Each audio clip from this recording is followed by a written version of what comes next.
بسم الله الرحمن الرحيم.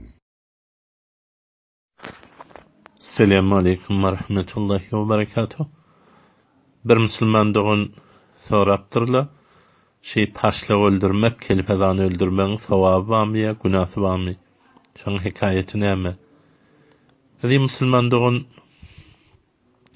Sahih Bukhari'de geliyor, enne Resulullah sallallahu aleyhi ve sellem emara bi katlil veza'i ve kal, kâne yenfuhu ala İbrahim aleyhisselam ravahul Bukhari. Yani şu paşlağı kelpezanı öldürün diyerdi, destur verirdi. Hazreti İbrahim aleyhisselama odu üfleyedi deyip aydardı. Ya Sahih Müslim'de geliyor, Peygamber aleyhissalatu vesselam ayıptır.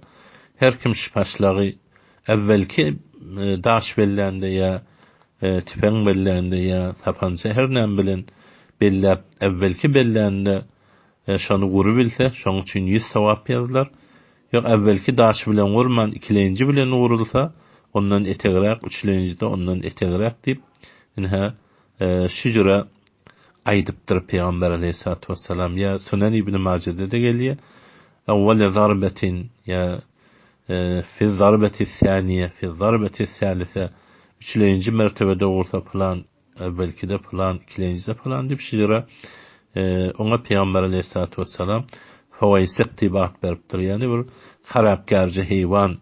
Hatta bazı rivayetlerde her kim şunu öldürse, Huday Tebareke ve Teala 9 derece şunu yukarı kaldırır, 9 de hatasını ayırır deyip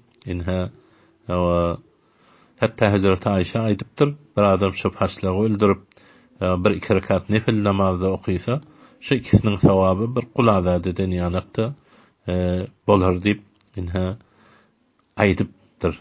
Hazreti Ayşe'den rivayet geliptir.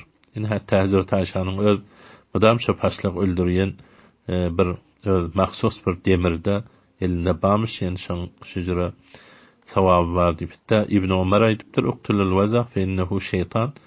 Onu öldürün, o şeytandır deyip.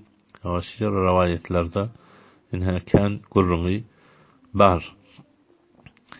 Şimdi ilmi cedidde de icazı ilmiye baksanız bir teneffüsi emravların bir toparı, riyanın dertlerinin bir toparı, ya deskahi gabarışın rudeyi dertlerin bir toparı, hatta bazı kızdırma, kellağırı zat, o zatların bazısı şunun sebep olup, şundan döre edip de danışmakla aydıptır.